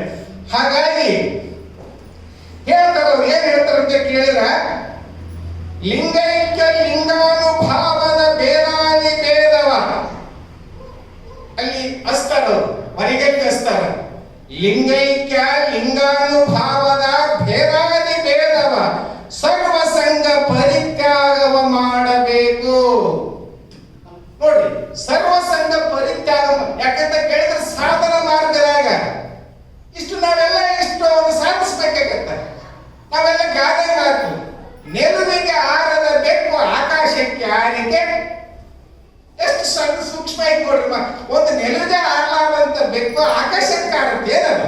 ಹಂಗ ಇಲ್ಲಿ ನಿಜ ಕೈವಲ್ಯವನ್ನು ಪಡಿಬೇಕಾಗಿತ್ತು ಅಂತ ಕೇಳಿದ್ರ, ನಿಜ ಲಿಂಗೈಕ್ಯವನ್ನು ನಾವು ಗಳಿಸ್ಕೊಳ್ಬೇಕಾಗಿತ್ತು ಅಂತ ಕೇಳಿದ್ರ ಅದು ಬಾಯಿ ಮಾತಿನಿಂದ ಆಗತಕ್ಕಂಥದ್ದಲ್ಲ. ಅದಕ್ಕೆ ಏನ್ ಮಾಡ್ಬೇಕಂತ ಕೇಳಿದ್ರ ಸರ್ವಸಂಗ ಪರಿತ್ಯಾಗವ ಮಾಡಬೇಕು. ಇಲ್ಲಿ ಸರ್ವಸಂಗ ಪರಿತ್ಯಾಗ ಅಂತ ಕೇಳಿದ್ರ ಮತ್ತೆ ಬಹುಶಃ ಏನ್ರಿ ಮತ್ತೆ ನಾವು ಎಲ್ಲ ಈ ಪ್ರಪಂಚನ ಬಿಟ್ಟು ಬರೀ ಅಮಲ ಮಾಡಿಕೊಂತ ಕುಂದ್ರಬೇಕು ಅನ್ನುವಂತ ಮಾತು ಕೂಡ ನಮ್ಗೆ ಸಂಶಯ ಕಾರಣ ಆಗತ್ತೀವಿ. ಸಹಜವಾಗಿ ಇದು ಯಾಕಂತ ಕೇಳಿದ್ರೆ ನಾವೆಲ್ಲರೂ ನಮ್ಮ ಶರಣ ಸಿದ್ಧಾಂತ ಹಂಗಲ್ಲ. ನಮ್ಮ ಶರಣ ಸಿದ್ಧಾಂತ ಏನೈತಂತ ಕೇಳಿದ್ರ ಗೃಹಸ್ಥನೇ ಶ್ರೇಷ್ಠ ಅನ್ನುವಂತ ಮಾತನ್ನು ಕೂಡ ನಮ್ಗೆ ಅಪ್ಪ ಬಸವಣ್ಣನವರು ತೋರಿಸ್ಕೊಟ್ಟಾರಲ್ಲ. ಹೀಗಾಗಿ ಇಂತಹ ಮಾರ್ಗದಲ್ಲಿ ನಾವು ಆ ನಿಜ ಲಿಂಗೈಕ್ಯವನ್ನು ಪಡಿಬೇಕಾಗಿತ್ತು ಅಂತ ಕೇಳಿದ್ರೆ ನಾವೆಲ್ಲರೂ ಕೂಡ ಇದ್ದುಕೊಂಡೇ ಸಾಧಿಸಬೇಕು ಅನ್ನುವಂತ ಮಾತು. ಹಾಗಾಗಿ ಚನ್ನಬಸವಣ್ಣ ಇದ್ರ ಬಗ್ಗೆ ಒಂದು ಸುಂದರವಾಗಿರ್ತಕ್ಕಂಥ ವಚನ ಹೇಳ್ತಾರ. ಅವರು ಹೆಂಗ ಹೇಳ್ತಾರೆ ಅಂತ ಕೇಳಿದ್ರೆ ನೋಡ್ರಿ, ಬಹುಶಃ ನೀನ್ ಏನಾದ್ರೂ ಆ ತರ ಮಾಡಕ್ ಹೋದೆ ಅಂತ ಕೇಳಿದ್ರೆ ಎಡವಟ್ಟಿಗೆ ಕಾರಣ ಆಗತ್ತಂತ ನಮ್ಮ ಶರಣರು. ಎಡವಟ್ಟಿಗೆ ಕಾರಣ ಆಗತ್ತ ಹಂಗ ಹೇಳ್ತಾರ ಅವರು. ಸರ್ವಸಂಗ ಪರಿತ್ಯಾಗ ಮಾಡಿದ ಶಿವಶರಣನ ಲೋಕದ ಸಂಸಾರಿಗಳಂತೂ ಮೆಚ್ಚುವರೆಯ. ನೋಡಿ, ಈ ಲೋಕದ ಜನರು ಮೆಚ್ಚಬೇಕಾಗಿತ್ತು ಅಂತ ಕೇಳಿದ್ರೆ ಹಿಂಗಾದ್ರೂ ಮೆಚ್ಚಗಲ್ಲ ಅಂತಾರ ಅವರು. ಯಾಕಂದ್ರೆ ಬುದ್ಧಿಗಡಿಸ್ಕೊಂಡ ಕುಡಿಯವಲ್ಲ ಕುಡಿಯವಲ್ಲ ಯಾವತ್ತೋ ಬೇಸತ್ತ ಇಷ್ಟು ಕ್ಯಾವಿಯ ಇಟ್ಕೊಂಡು ಮಜಾ ಮಾಡಕ್ಕಿಂತ ಹಿಂಗ ಉಡಾಪ ಮಾತುಗಳನ್ನು ಆಡ್ತಾರಲ್ಲ, ಅದಕ್ಕೆ ಲೋಕದ ಜನರು ಅದಕ್ಕೆ ಮೆಚ್ಚಗಲ್ಲ ಅಂತ. ಹಂಗಾಗಿ ಸರ್ವಸಂಗ ಪರಿತ್ಯಾಗ ಮಾಡಿದ ಶಿವಶರಣನ ಲೋಕದ ಸಂಸಾರಿಗಳೆಂತೂ ಮೆಚ್ಚುವರ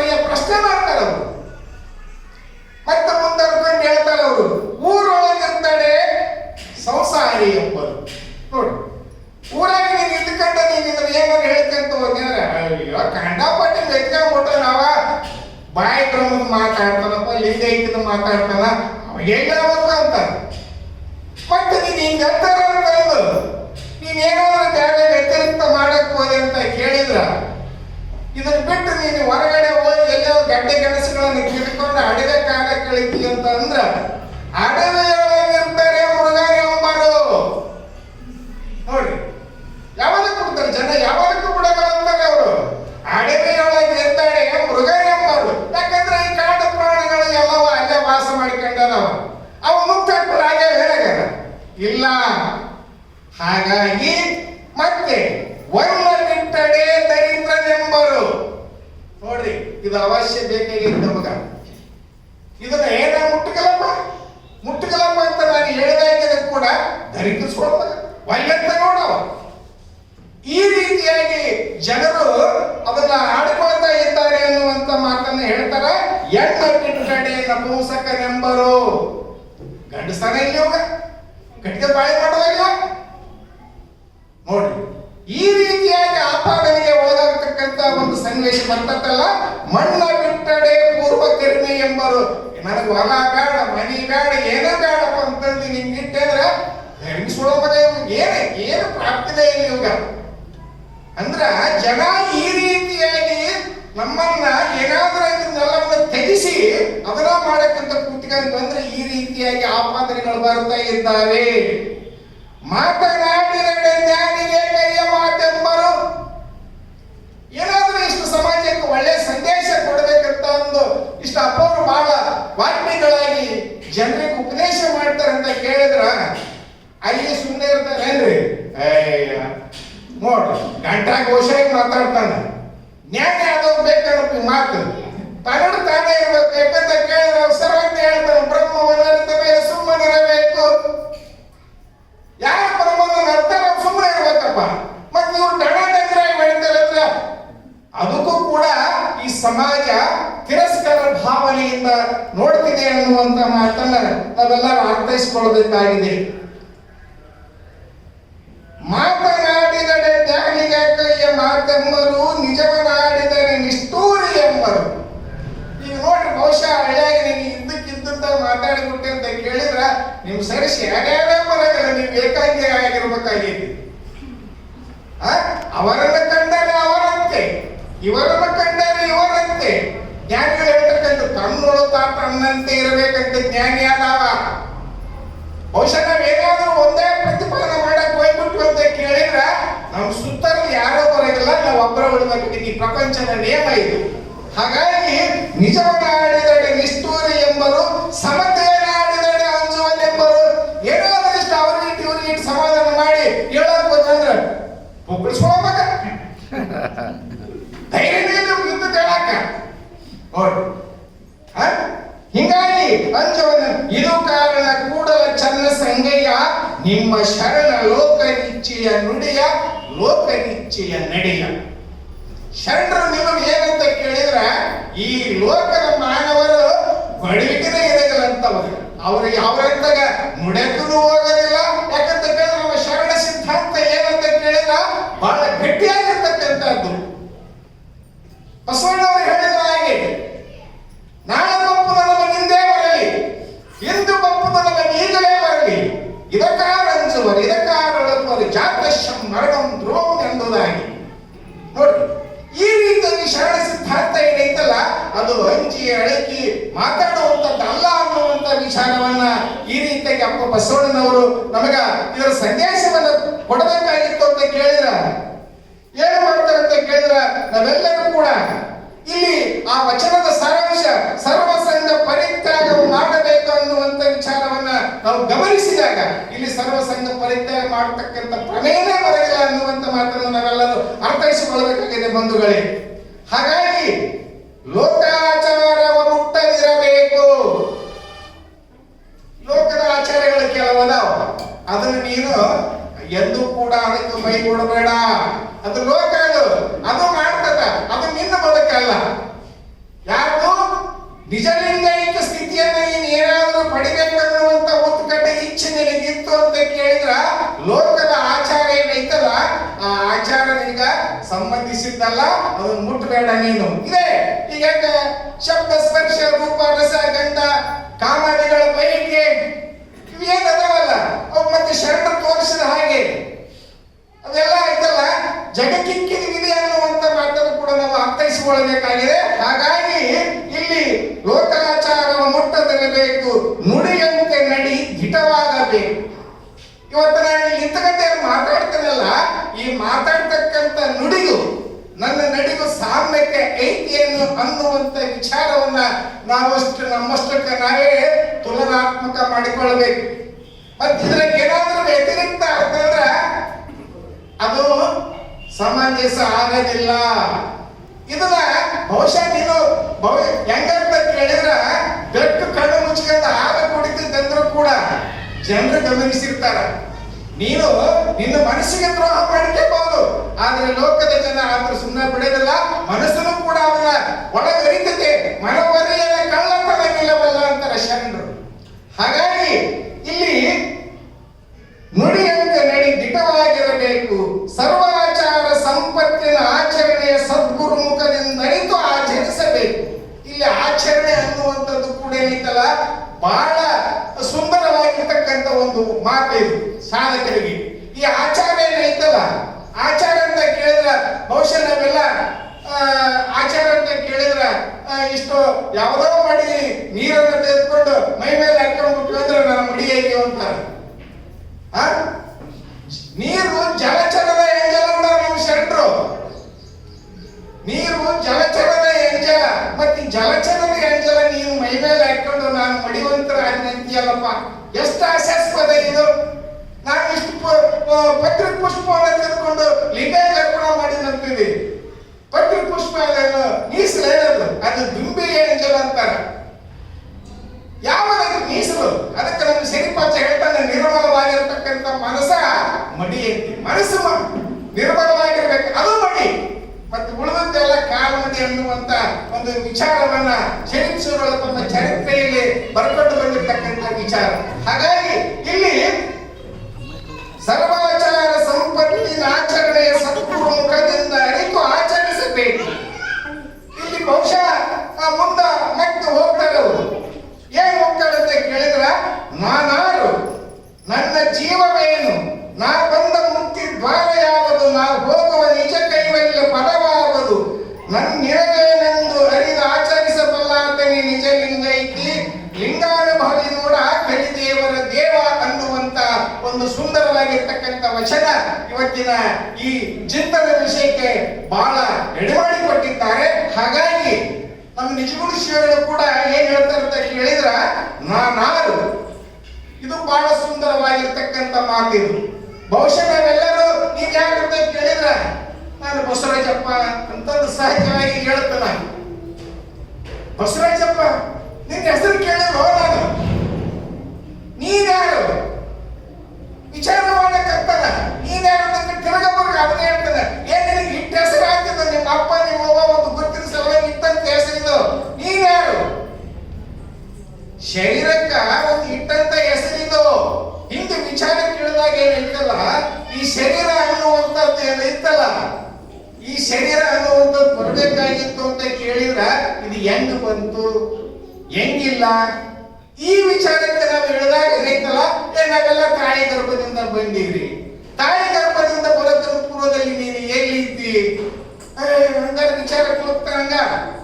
ತಂದೆಯ ವೀರಾಣಿನಲ್ಲಿ ಇದ್ದೆ, ತಾಯಿ ತಂದೆ ಸಂಯೋಗದಿಂದ ಈ ಶರೀರ ಉತ್ಪತ್ತಿ ಆಗೈತೆ ಅನ್ನುವಂಥದ್ದು ಎಲ್ಲರ ಗಮನಕ್ಕೆ ಬರ್ತಕ್ಕಂಥದ್ದು. ಇನ್ನ ತಂದೆಯಾಗಿ ವೀರಾಣಿನಲ್ಲಿ ಇರಬೇಕಾಗಿತ್ತು ಅಂತ ಕೇಳಿದ್ರ ಅದಕ್ಕೂ ಪೂರ್ವದಲ್ಲಿ ನೀನು ಎಲ್ಲಿದ್ದಿ, ಈ ವೀರಾಣಿಗಳ ರಕ್ತ ಮನುಷ್ಯನಿಗೆ ಆಗ್ಬೇಕಾಗಿತ್ತು ಅಂತ ಕೇಳಿದ್ರ ಎಲ್ಲಿಂದ ಆಗಕ್ಕೆ? ನಾವು ಊಟ ಮಾಡತಕ್ಕಂಥ ಅನ್ನದಿಂದ, ಆ ಅನ್ನದಿಂದನೇ ನಮಗ ರಕ್ತ ಆಗಿ, ಆ ರಕ್ತದಿಂದನೇ ವೀರಕಣಗಳಾಗಿ ನಾನು ದವಸ ಧಾನ್ಯದಲ್ಲಿದ್ದೆ. ದವಸ ಧಾನ್ಯಗಳು ಬರಬೇಕಾಗಿತ್ತು ಅಂದ್ರೆ ಹಂಗ ಬಂದವೇನವು? ಹಂಗ ಬಂದಿಲ್ಲವು. ಮತ್ತೆ ಎಲ್ಲಿ ಬಂದಾವ? ಭೂಮಿಯಲ್ಲಿ ಬಂದಾವ. ಭೂಮಿಯಲ್ಲಿ ಬಂದಾಗ ನಾವು ದವಸ ಧಾನ್ಯಗಳು ಹಾಕಿ ಕೊಡೋಣ ಮಡಿದಿನ ಭೂಮಿಯಾಗ ಹಾಕವೇನವು ಬರ್ತಾವೇನು, ಬೆಳಿತಾವೇನವು? ಇಲ್ಲ. ಅಲ್ಲಿ ಏನಾಗತ್ತಂತ ಕೇಳಿದ್ರ ಅಲ್ಲಿ ಅದಕ್ಕ ಸಮಯಕ್ಕೆ ತಕ್ಕಂತೆ ಬಿತ್ತನೆ ಮಾಡಬೇಕಾಗಿದೆ, ಅದು ಮಳೆ ಪಡಬೇಕಾಗಿದೆ. ಅದಕ್ಕೆ ಇಷ್ಟು ಗಾಳಿ ಬೆಳಕು ಇವೆಲ್ಲ ಪಂಚಭೂತಗಳಲ್ಲಿ ನಾನು ಇದ್ದೆ ಅನ್ನುವಂತ ವಿಚಾರವನ್ನ ಒಂದೊಂದ ಹೇಳ್ಕೊಂಡು ಹೋದಾಗ ಅಲ್ಲಿ ಅದಕ್ಕೆ ಸುಂದರವಾಗಿರ್ತಕ್ಕಂಥ ಒಂದು ವಿಚಾರವನ್ನ ಪ್ರಭುದೇವರು ಬಹಳ ಸುಂದರವಾಗಿ ಹೇಳ್ತಾರೆ. ಈ ವಚನ ನಾವು ಹೆಂಗಿದ್ವಿ ಅನ್ನುವಂತ ವಿಚಾರವನ್ನು ಪ್ರಭುದೇವರು ಬಹಳ ಸುಂದರ ಹೇಳ್ತಾರೆ. ಹೆಂಗ ಹೇಳ್ತಾರೆ ಅಂತ ಕೇಳಿದ್ರ ನಮ್ಗ ಒಂದು ಬೇಗಳ ವಿಷಯಕ್ಕೆ ಬೇಗಳ ಅನಾದಿ ಅಂದ್ರೆ ಬೇಗಳ ತಿಳ್ಕೊಂಡಿವಿ ನಾವು. ಪರದೇಶಿ, ದಿಕ್ಕೇಳಿ, ನೆಲಿಗೇಳಿ, ಇವೆಲ್ಲ ಬೇಗಳಂತ ನಾವು ನಿಜವಾಗಿ ಕೂಡ ಬೇಗಳಲ್ಲ. ಇಲ್ಲಿ ಅನಾದಿ ಅನ್ನುವಂತ ಶಬ್ದ ಏನೈತಲ್ಲ, ಇದು ಮೂಲ ಇರತಕ್ಕಂಥದ್ದು, ಇದು ಅನಾದಿ. ಹಂಗಾಗಿ ಹೇಳ್ತಾರ ಅಪ್ಪ ಅವ್ರು ಹೇಳ್ತಾರೆ, ಪ್ರಭುದೇವರಪ್ಪ ಅವರು, ಅನಾದಿಯ ಮಗನು ಆದಿ. ನೋಡ್ರಿ, ಆ ಅನಾದಿ ಮಗ ಯಾರು ಅಂತ ಕೇಳಿದ್ರೆ ಆದಿ. ಆದಿ ಏನೈತಂದ್ರೆ ಅದಕ್ಕೆ ಅಂತ್ಯ ಐತಿ. ಆದಿ ಬಂತು ಅಂತ ಕೇಳಿದ್ರೆ ಅದಕ್ಕೆ ಅಂತ್ಯ ಐತಿ. ಆದ್ರೆ ಅನಾದಿಗೆ ಮಾತ್ರ ಅಳಿವಿಲ್ಲ. ಹಂಗ ಆದಿಯ ಮಗನು ಅನಾದಿಯ ಮಗನು ಆದಿ, ಆದಿಯ ಮಗನು ಅತೀತ, ಅತೀತನ ಮಗನು ಆಕಾಶ. ನಾವೆಲ್ಲರೂ ಕೂಡ ಏನಿತ್ತು ಅಂತ ಕೇಳಿದ್ರೆ ಅನಾದಿ ಆಗಿದ್ವಿ, ಆದಿ ಆದ್ವಿ, ಆದಿಯ ಮಗ ಅತೀತ ಆದ್ವಿ, ಅತೀತನ ಮಗನಾಗಿ ಆಕಾಶದಲ್ಲಿ ಬಂದ್ವಿ ನಾವು. ಆಕಾಶನ ಮಗನು ವಾಯು, ವಾಯುವಿನ ಮಗನ ಅಗ್ನಿ, ಅಗ್ನಿಯ ಮಗ ಅಪ್ಪು, ಅಪ್ಪುವಿನ ಮಗ ಪೃಥ್ವಿ, ಪೃಥ್ವಿಯಿಂದ ಸಕಲ ಜೀವರೆಲ್ಲರೂ ಉದ್ಭವ ಗುಹೇಶ್ವರ ಅನ್ನುವಂತ ಪ್ರಭುದೇವರ ಒಂದು ವಚನವನ್ನ ನಾವೆಲ್ಲರೂ ತಿಳ್ಕೊಂಡಾಗ ನಾವು ಮೂಲ ಏನಿದ್ವಿ ಅನ್ನುವಂತ ಒಂದು ಸಿದ್ಧಾಂತಕ್ಕೆ ನಾವೆಲ್ಲರೂ ಬರಬೇಕಾಗಿದೆ. ಹಾಗಾಗಿ ನಾವು ಏನಿದ್ವಿ ಅಂತ ಕೇಳಿದ್ರೆ ನಾವು ಮೊದಲಿಗೆ ಅನಾದಿಯಾಗಿದ್ವಿ, ಬಯಲಾಗಿದ್ವಿ. ಆ ಬಯಲಿನಿಂದ ಈ ರೀತಿಯಾಗಿ ಈ ಶರೀರ ಬಂದೈತೆ ಅನ್ನುವಂತ ವಿಚಾರಕ್ಕೆ ನಾವು ಹೇಳಿದಾಗ ಅದಕ್ಕೆ ನಿಜಗೂಡ್ರು ಹೇಳ್ತಾರ, ನಾನಾರು ಬಹಳ ಸುಂದರವಾಗಿ ಹೇಳ್ತಾರ, ತಾಯಿ ಗರ್ಭದವಳು ನಾನಿರ್ತ ವೇಳೆಯೋಳು ಹಲ್ಲಿ, ಈ ತನುವಿದು ಎನ್ನೋಳು ಒಂದಿತ್ತು ಏತಕ್ಕೆ. ನೋಡಿ ವಿಚಾರ ಮಾಡ್ತಾರೆ ನಿಜಗೂಡ್ರು, ತನುವಿದು ಎನ್ನೋಳು ಒಂದಿತ್ತು ಏತಕ್ಕೆ, ನಾನಾರು ಜನನ ಮರಣ ಕಾಡು, ನನ್ನೀ ಶರೀರದೋಳು ನೆನೆವ, ಆಲಿಸುವ, ಸೋಂಕುವ, ಉಣ್ಣುವ, ವಾಸಿಸುವ ತನುವಾರದು. ನುಡಿಗಳು ಎಲ್ಲಿಂದ ಜನಿತವು, ಹಸುಗಳೇನು ನೆನ್ನೆಹವು, ಎಂಬನು ನಡೆಸುವವರು ಆರು. ಏತರಿಂದ ಜಗತ್ತಿನಿಂದ ಭೇದಾಕಾರದಿಂದ ಉರಿಸಿತು ಎಂಬ ಭಾವನೆಗಳನ್ನು ಭಾವ ಹಿಡಿದು. ಬಹುಶಃ ಇದ್ರ ವಿಚಾರ ಮಾಡ್ಕೊಂತ ಓದಿ ಅಂತ ಕೇಳಿದ್ರ ಅದಕ್ಕೆ ಕೊನೆಯೇ ಇಲ್ಲ. ಹಾಗಾಗಿ ಇಲ್ಲಿ ತನುವಿದು ಎನ್ನೋಳು ಬಂದಿದ್ದೆ, ಇದು ಯಾಕೆ ಬಂತು ಈ ಶರೀರ, ಈ ಬರ್ಬೇಕಾಗಿತ್ತು ಅಂತ ಕೇಳಿದ ಕಾರಣ ಏನದು? ಗಲಾಟೆ ಮಾಡಬಾರ್ದು. ಅವ್ರ ತಾಯರ ಹುಡುಗರು ಸುಮ್ಕೇರಿಸ್ಬೇಕು. ಶ್ರವಣ ಮಾಡುವಂತ ಸಂದರ್ಭದಲ್ಲಿ ಅದಕ್ಕೆ ತೊಂದರೆ ಪಡಿಸಬಾರದು, ವಿಕ್ಷೇಪಕ. ಹಾಗಾಗಿ ತನುವಿದು ಎನ್ನೋಳು ಒಂದಿತ್ತು ಏತಕ್ಕೆ, ನಾನಾರು ಜನನ ಮರಣ ಕಾರು. ಈ ಹುಟ್ಟು ಸಾವು ಸಹಜ ದುಃಖವನ್ನು ಏನಿದೆ ಪ್ರಕ್ರಿಯೆ ಎಂಬನ್ನು ನಡೆಸುವವರಾರು. ಈ ರೀತಿಯಾಗಿ ನಡೀತಕ್ಕಂಥ ಒಂದು ಕ್ರಿಯೆಯನ್ನ ನಡೆಸ್ತಕ್ಕಂಥವ್ರು ಯಾರು? ಏನಾದ್ರೂ ಒಂದು ಮಿಷನ್ ಚಲವಾಯಿತು ಅಂತ ಕೇಳಿದ್ರೆ ಒಬ್ಬ ಯಂತ್ರದ ಮಾಲೀಕ ಇರ್ತಾನೆ. ಆ ಯಂತ್ರದ ಮಾಲೀಕನಿಂದ ಆ ಮಿಷನ್ ಇವತ್ತೆಲ್ಲ ನಡೆದೈತೆ. ಹಾಗಾಗಿ ಈ ಶರೀರದಲ್ಲಿ ಈ ರೀತಿಯಾಗಿ ಇಷ್ಟೆಲ್ಲ ಕ್ರಿಯೆಗಳು ನಡೀಬೇಕಾಗಿತ್ತು ಅಂತ ಕೇಳಿದ್ರ ಎಮ್ಮನ್ನು ನಡೆಸುವವರಾರು. ನೋಡ್ರಿ, ತನುವಿದು ಎನ್ನೋಳು ಬಂದಿದ್ದೇತಕ್ಕೆ, ನಾನಾರು ಜನನ ಮರಣ ಕಾರು, ನನ್ನೀ ಶರೀರದೋಳು ನೆನೆವ. ಈ ನೆನೆತಕ್ಕಂಥದ್ದು ಕೂಡ ಈ ಶರೀರದಾಗ ಐತಿ. ಏನ್ ನೆನೆತಿದ್ದೆ? ಇವತ್ತು ನಾವೆಲ್ಲ ಹೋಗಿ ಕೇಳಾಕತ್ತೀವಿ, ಶ್ರವಣ ಮಾಡಕತ್ತೀವಿ. ಶ್ರವಣ ಮಾಡಿದ್ದನ್ನ ಮತ್ತೆ ನಾವು ಮನೆಗೆ ಹೋಗಿ ಬೆಳಕು ಹಾಕ್ತಿವಿ. ಓಹೋ, ಇಂಥ ವಿಚಾರ ಹೇಳಿದ್ರು, ಇಂಥ ವಿಚಾರ ನಾವು ಕೇಳಿವಿ, ಅದನ್ನ ನೆನೆಸಾಕೈತೈತೆ. ಆ ನೆನೆಸಾಕೈತೈತೆ ಅನ್ನುವಂತ ವಿಚಾರವನ್ನ, ಆ ನೆನೆತಕ್ಕಂಥ ಶಕ್ತಿ ಏನು? ಯಾರು ಇದನ್ನ ಮಾಡ್ಸಕೈತ್ಯಾರ? ನೋಡಿ, ವಿಚಾರ ಮಾಡಿದ್ರ ಬಹಳ ಮೋಜ ಐತೆ. ಎನ್ನೋಳನ್ನು ನಡೆಸುವವರಾರು. ಮತ್ತೆ ಇಲ್ಲಿ ಉಣ್ಣುವ, ವಾಸಿಸುವ, ಇಲ್ಲಿ ಊಟ ಮಾಡಕತ್ತೈತೆ. ಆ ಪ್ರಕ್ರಿಯೆ ಎಲ್ಲ ನಡೀತೈತೆ. ಹಸಿವಾಗೈತ, ಮತ್ತೆ ಹೊರಗೆ ಹೋಗೈತ. ಇದಕ್ಕೆ ಯಾರಪ್ಪ? ತರುವಾರದ ನುಡಿಗಳೆಲ್ಲಿಂದ ಜನಿಸಿವೆ? ಈ ಶಬ್ದಗಳು ಬರ್ತಾವಲ್ಲ, ಇವು ಯಾರ ಸಾಯಿಂದ ಬರ್ತಾ ಇವು? ಈ ರೀತಿಯಾಗಿ ವಿಚಾರ ಮಾಡಕ್ ಹೋದಾಗ ಅಂದ್ರ ಇದಕ್ಕೊಂದು ಅದ್ಭುತವಾಗಿರ್ತಕ್ಕಂಥ ಆ ಶಕ್ತಿ ಏನೈತಲ್ಲ, ಆ ಶಕ್ತಿನೇ ನಿನ್ನ ಸ್ವರೂಪ ಅನ್ನುವಂತ ವಿಚಾರವನ್ನ ನಾವೆಲ್ಲರೂ ಕೂಡ ಅರ್ಥೈಸಿಕೊಳ್ಬೇಕಾಗಿದೆ ಬಂಧುಗಳೇ.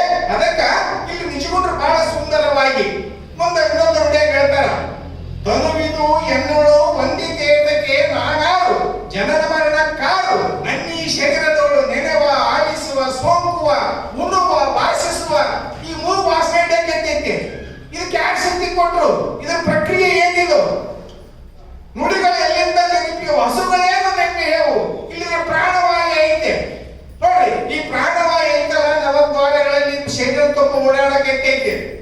ಆದ್ರೂ ಕೂಡ ಇದು ಪಂಚರ್ ಆಗಿಲ್ಲ.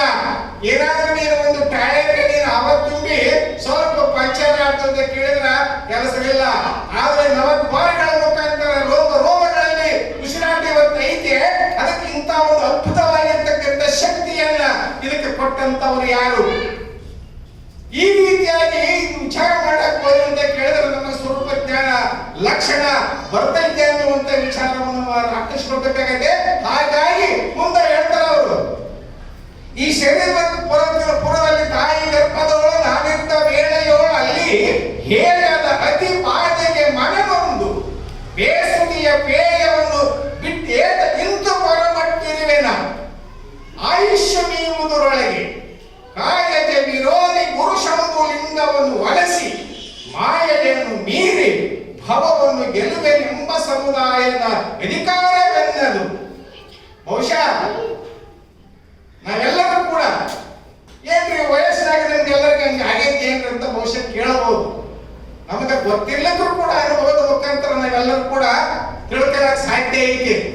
ನಾವೆಲ್ಲರೂ ಕೂಡ ತಾಯಿ ಗರ್ಭದಲ್ಲಿ ತಾಯಿ ಉಂಡಂತ ಉಪ್ಪು ಹುಳಿ ಖಾರ ಕೈ ಒದರಿಸಿ ಆ ದುರ್ಗಂಧ ಮುಳಗಳ ಒತ್ತಡ ಅಲ್ಲಿ ಜೀವನ ಆಗಿರ್ತಕ್ಕಂಥವನು ವಿಲಿ ವಿಲಿ ಒತ್ತಾಡ್ತದಂತಲ್ಲಿ ಪರಮಾತ್ಮ ನನ್ನ ಈ ಗರ್ಭದಿಂದ ಪಾರು ಮಾಡು ಪ್ರಮಾಣ ಮಾಡಿದ್ರೆ ನಾವೆಲ್ಲರೂ ಕೂಡ. ಆದ್ರ ಪ್ರಮಾಣ ಇವತ್ತು ನಮ್ಗೆ ಉಳಿದಿಲ್ಲ. ಅದಕ್ಕೆ ಹೇಳ್ತಾರೆ ಅವರು, ತಾಯಿ ಗರ್ಭದೋಳು ನಾನಿದ್ದ ವೇಳೆಯೋಳು ಅಲ್ಲಿ ಹೇಗೆ ಅತಿ ಬಾಧೆಗೆ ಮನವೊಂದು ಬೇಸುದಿಯ ಪೇಯವನ್ನು ಬಿಟ್ಟೆ ಇಂಥ ಹೊರಮಟ್ಟಿರುವೆನ. ಏನು ಆಯುಷ್ಯ ಮೀಯುವುದರೊಳಗೆ ನನ್ನ ಆಯುಷ್ಯ ಮುಗಿದ ತಕ್ಷಣಕ್ಕ ಆಯತೆ ವಿರೋಧಿ ಪುರುಷಂಬು ಲಿಂಗವನ್ನು ಒಲಸಿ ಮಾಯೆಯನ್ನು ಮೀರಿ ಭವವನ್ನು ಗೆಲುವೆನು ಅನ್ನುವಂತ ಒಂದು ಪ್ರಮಾಣವನ್ನು ನಾವು ಮಾಡಿದಲ್ಲ. ಮಾಡಿದ ಮೇಲೆ ಪರಮಾತ್ಮ ನಮ್ಮನ್ನು ಹೊರಗೆ ಕಳಿಸ್ಯಾನ. ಆದರೆ ಯಾವಾಗ ತಾಯಿ ಗರ್ಭದಿಂದ ಈ ಶರೀರ ಬಂತು, ಇದಕ್ಕೆ ಒಂದು ಚರ್ಮ ಹೊಲಿಕೆ ಇರ್ತದಲ್ಲ, ಬಹಳ ಸೂಕ್ಷ್ಮ ಶರೀರ. ಆ ಪದರ ಯಾವಾಗ ಹರಿದ ತಕ್ಷಣಕ್ಕೆ ಇತ್ತಲ್ಲ, ಕೋಟಿ ಶಿಡಿಲಿನ ಸಪ್ಪಳ ಆಕತ್ತಂತೆ ಕೂಸಿಗೆ. ಕೋಟಿ ಶಿಡಿಲಿನ ಸಪ್ಪಳ ನಮಗೆ ಒಂದ ಸೀಟ್ಲ ಬಡದ್ರೆ ಒಬ್ರಿಗೊಬ್ರು ಕೆಟ್ಟ ಬಿಡ್ತೀವಿ ಮನ್ಯಾಗ ಕಟ್ಟಿ. ಮತ್ತೆ ಕೋಟಿ ಶಿಡಿಲಿನ ಸಪ್ಪಳ ಆಗೈತೆ ಅಂತ ಕೇಳಿದ್ರೆ ಚಿಟ್ಟ ಚೀರ್ದು ಬಂತದು ಕೂಸು. ಚಿಟ್ಟ ಚೀರ್ದಾಗ ನಮ್ಮ ತಾಯಿಯಂದ್ರೆ ಬಹಳ ಅನುಭವ ಮಾಡ್ತು. ಈಗ ಬೆಳಕಿದ್ ನೋಡೋದು ಬೆಳಕೆಲ್ಲ ತಾಯಿರ ಅಲ್ಲಿ ಏನು ಪ್ರಮಾಣ ಮಾಡಿ ಬಂದಿತ್ತು. ಈ ಹೊರಗಿನ ಸೂತಕ ವಾಯು ಅಂತಾರ, ಸೂತಕ ವಾಯುವಿನಿಂದ ಅಲ್ಲಿ ಅದು ಏನು ಪ್ರಮಾಣ ಮಾಡಿತ್ತು ಆ ಪ್ರಮಾಣವನ್ನು ಮರೆತು ಅದು ಮತ್ತೆ ಕೀಲಿನ ಹಾಲವನ್ನು ಕುಡಿತ ಮತ್ತೆ ಮಲಮೂತ್ರದಲ್ಲಿ ಹೇಳುತ್ತಾ ತಾನು ಮಾಡಿದಂತ ಪ್ರಮಾಣವನ್ನ ಅದು ಮರಿತೈತಿ. ಮತ್ತೆ ಮೇಲೆ ಮತ್ತೆ ಸಂಸ್ಕಾರದಿಂದ ಇವತ್ತು ನಮಗ ಏನಪ್ಪ ಸಂಸ್ಕಾರ ಅಂತ ಕೇಳಿದ್ರ ಇದಕ್ಕೆ ಮೂಲ ತಾಯಿಯಂದರೆ ಸಂಸ್ಕಾರ. ಮನೆಯ ಮೊದಲು ಪಾಠಶಾಲೆ, ಜನನಿ ತಾನೇ ಮೊದಲ ಗುರುವು. ಜನನಿಯಿಂದ ಪಾಠ ಕಲಿತ ಜನರು ಧನ್ಯರು ಅನ್ನುವಂತ ಸುಭಾಷಿತಕಾರರ ವಾಕ್ಯದಂತೆ ನಮಗ ತಾಯಿ ಆದಂತಾಗಿ ಮಕ್ಕಳನ್ನ ಆರೈಕೆ ಮಾಡುವುದರ ಜೊತೆಗೆ ಇಷ್ಟು ಸಂಸ್ಕಾರದ ಗುಣಗಳನ್ನ ಕಲಿಸಿದಾಗ ಮಾತ್ರ ಇವತ್ತು ನಾವು ಮತ್ತೆ ಎಲ್ಲರಿಗೂ ಮತ್ತೆ ಆಗ ಹಿಂಗ ಬೆಳೆ ಕಲಿಸಿರ್ತಾರೆ ಅಂತಂದಲ್ಲ. ಇದು ಸಂಸ್ಕಾರ ಮುಖಾಂತರ ಇಂಥ ಒಂದು ವಿಚಾರವನ್ನ ನಾವು ತಿಳಿಲಿಕ್ಕೆ ಬರ್ತಾ ಇದೆ.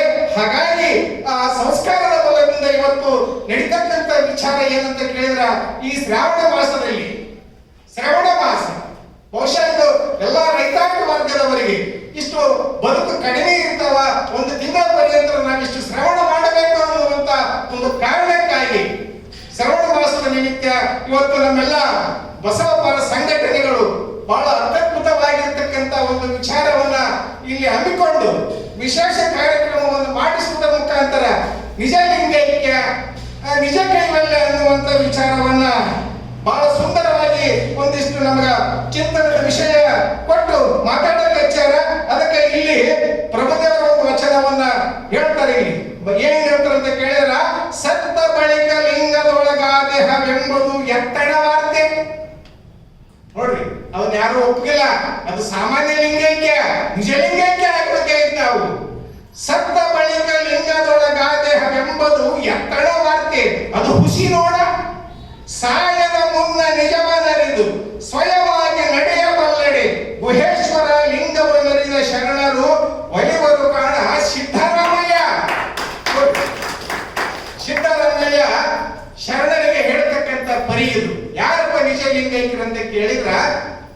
ಬಹುಶಃ ನಾವೆಲ್ಲರೂ ಕೂಡ ಈ ಸಾಯದ ಮುನ್ನ ಸತ್ತೋಗಿ ಗೊತ್ತಿಲ್ಲ ನಮಗ. ಆದ್ರೆ ನಾವು ತಿಳ್ಕೊಂತೀವಿ ನಮ್ಮ ಜೀವಂತ ಹೆಣಗಳದಾಗಲ್ಲ. ಹಾಗಾಗಿ ಇದನ್ನು ಒಪ್ಪಗಿಲ್ಲ. ಅದಕ್ಕೆ ಮತ್ತೆ ಮುಂದೆ ಹೇಳ್ತಾರೆ ಅವರು, ಸತ್ತು ಮುಂದೆ ದೇವರ ಕೂಡಿಯ ವೆಂಬಿರಿ, ಸಾಯದ ಮುಂದೆ ಸತ್ತಿಪ್ಪಿರಿ. ಸತ್ನಾಗ ದೇವರು ಕೊಟ್ಟು ಅನ್ನುವಂತ ಭಾವ ನನಗೈತೆ. ಅದಕ್ಕೆ ಸಾಯದ ಮುಂದೆ ಸತ್ತಿಪ್ಪಿರಿ. ನೀವು ಜೀವನದಲ್ಲೇ ಸತ್ತೋಗಿರಿ. ಎಂತಲ್ಲೇ ನಿಮ್ಮ ಲಿಂಗೈಕ್ಯದ ಬರಿ ನೋಡ್ರಿ, ನಿಮ್ ಲಿಂಗೈಕ್ಯ ಬರಿ ಇದೆ ಏನು ಇಲ್ಲ. ಎಂತಲ್ಲೇ ನಿಮ್ಮ ಪ್ರಮತರ ಬರಿ. ಅಂಗದ ಅವಸ್ಥೆಯಲ್ಲದೆ ಲಿಂಗದ ಅವಸ್ಥೆಯ ಆರಿಗೂ ಇಲ್ಲ ಆರು ಮಹೇಶ್ವರ. ಬಹುಶಃ ನಾವೆಲ್ಲರಿಗೂ ಕೂಡ ಅಂಗದ ಅವಸ್ಥೆಯನ್ನು ಹಿಡಿದು ಬದುಕುವಂತವರಾಗಿದ್ದೇವೆ. ಆ ಲಿಂಗದ ಅವಸ್ಥೆ ಅನ್ನುವಂಥದ್ದು ಏನೈತಲ್ಲ, ಅಲ್ಲಿ ಬಹುಶಃ ಆ ಲಿಂಗೈಕ್ಯದ ಬರಿ ನಮಗೆ ದೇವಿ ಪುರಾಣದಾಗ, ನಾನು ಇಷ್ಟು ಮೊದಲೇ ದೇವಿ ಪುರಾಣ ಹೇಳ್ತಿದ್ದೆ. ನಾನು ಜೀವನ್ ಮುಕ್ತಿ ವಿಚಾರದಲ್ಲಿ ಶಿವಾನಂದರು ಬಹಳ ಸುಂದರವಾಗಿ ಹೇಳ್ತಾರೆ. ಲಕ್ಷಣ ಏನಪ್ಪ ಜೀವನ ಮುಕ್ತರ ಲಕ್ಷಣ ಅಂತ ಕೇಳಿದ್ರ ಅಲ್ಲಿ ಹೇಳ್ತಾರೆ ಅವರು, ವಿರಕ್ತಿ ಬಲಿಯಲ್ಲಿ ಬೇಕು, ಜನಗಳ ಗುರುತಿಲ್ದಿರಬೇಕು, ಮಾತಿನ ಹರಿಯ ಬಿಟ್ಟಿರಬೇಕು, ಬಹು ಏಕಾಂತವಿರಬೇಕು, ಹಿರಿದ ಶನವನ್ನು ಬಿಟ್ಟು ಕಣ್ಣಿಗೆ ಬರುವ ನಿದ್ರೆಗೆ ತಡೆಯಬೇಕು, ಮರೆಯಬೇಕು ಪ್ರಪಂಚ ವಾಸನವೆಲ್ಲ ಕೇಳಂತ.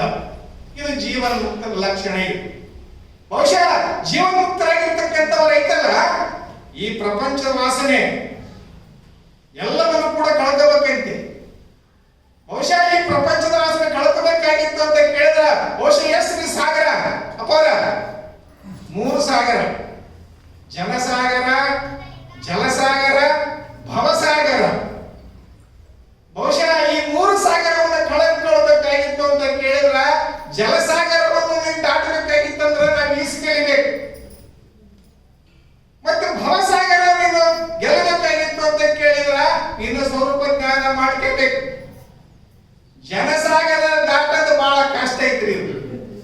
ಯಾಕಂತ ಕೇಳಿದ್ರ ಜನರಿಗೆ ನೀವು ಬಹಳ ಇಷ್ಟ ಹಚ್ಕೊಂಡ್ಬಿಟ್ರಿ ಅಂತ ಕೇಳಿದ್ರ ನೀವು ಯಾವ ರೀತಿಯಾಗ ನೋಡ್ರಿ, ಈ ಜನಸಾಗರ ದಾಟೋದಂದ್ರೆ ಯಾವ ರೀತಿ ಆಗ್ಲಿಲ್ಲ. ಇದು ಭವಿಷ್ಯಪ್ಪ ಬಹಳ ವರ್ಣನೆ ಮಾಡಿಬಿಟ್ಟು ಅಂದ್ರೆ ನಮಗ ಒಳಗಾಗಿ ಬಿಡ್ತಾನ ಆಗ್ತದೆ.